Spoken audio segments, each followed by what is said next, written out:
Students like myself like to ask this question: how can I increase the effectiveness of studying beyond just reading textbooks or lecture notes? To really increase the effectiveness of studying, what matters are the actions that comes after reading. So what actions can we take? The first action is to elaborate.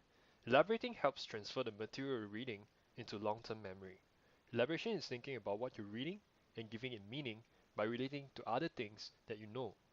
Elaboration becomes easier as you learn more because your prior learning creates a structure on which to hang new information. There are a few techniques for this. The first is association. Association is creating images that link two things. It is often useful for learning individual words or definitions. For example, when learning the difference between proactive interference and retroactive interference, you can associate proactive interference to a pro football player smashing everything in its path as he runs forward in time. This principle of association can be further explored by making up a story, linking principles to characters in the storyline, and also creating images that we can later call up to help remember the material. The second step is generate and test. Research indicates that creating situations in which it is necessary to take an active role in creating material is a powerful way to create strong encoding and good long-term retrieval. So what exactly is generation? Simply put, generation is when you begin to explain the material you want to learn to family members or friends. But then you might say you're shy or no one is available at the moment. This is when you can use the talking out technique.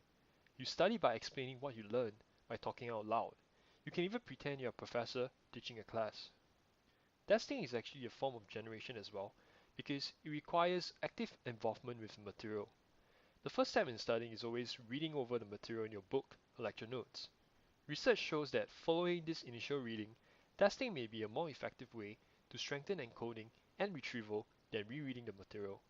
The best way of testing is to simply make up the questions yourself.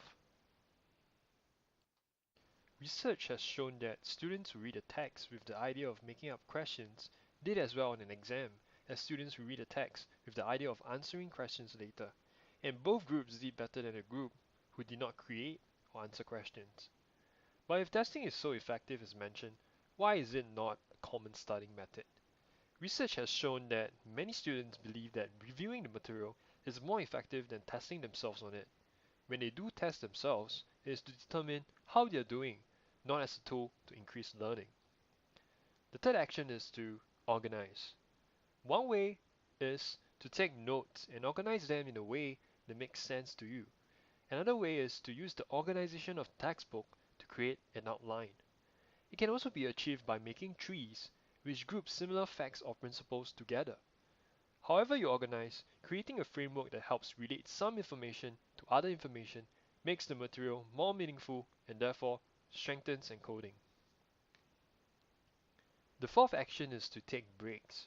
Research has shown that memory is better when studying is broken into a number of short sessions with breaks in between, then concentrated in one long session, even if the total study time is the same. This advantage for short study sessions is called the spacing effect. Another angle on taking breaks is provided by research that shows that memory performance is enhanced if sleep follows learning. Furthermore, experiments also indicated that material studied just before going to sleep is remembered better than material studied long before going to sleep. The fifth step is to match learning and testing conditions.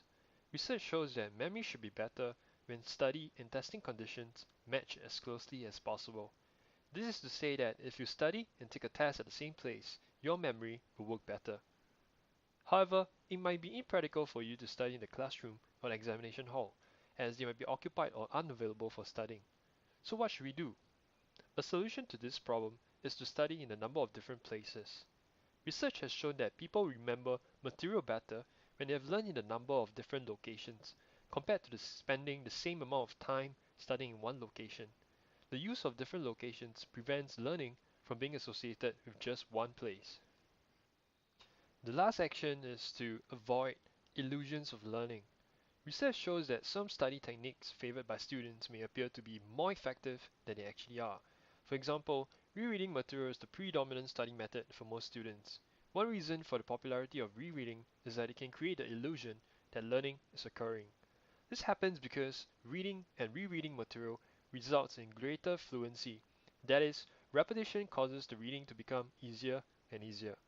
But although this enhanced ease of reading creates the illusion that the material is being learned, increased fluency doesn't necessarily translate into better memory for the material.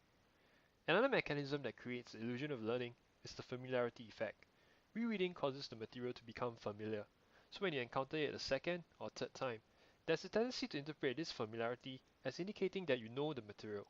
Unfortunately, recognizing the material that is right in front of you doesn't necessarily mean that you'll be able to remember it later. Finally, beware of highlighting. A survey by S.W. Peterson found out that 82% of students highlight, and most of them do so while they're reading material for the first time. The problem with highlighting is that it seems like elaborative processing. You're taking an active role in your reading by highlighting important points, but they often become automatic behavior that involves moving the hand, but little deep thinking about the material. When Peterson compared comprehension for a group who highlighted and a group who didn't, he found no difference between the performance of the two groups when they were tested on the material. Looking at all these techniques, we can see that many of them involves using more effective encoding strategies. Elaborating, generating, testing, and organizing all encourage deeper processing of the material you're trying to learn. And making up questions about the material and answering these questions incorporate retrieval into the studying. I've come to the end of this video. Do you have a study technique that isn't mentioned here? One that works for you and that you can relate to the memory principles discussed in this chapter? If so, I invite you to leave a comment below and share with us. Do leave a like and subscribe to the channel as well. Thank you for watching and see you in my next video.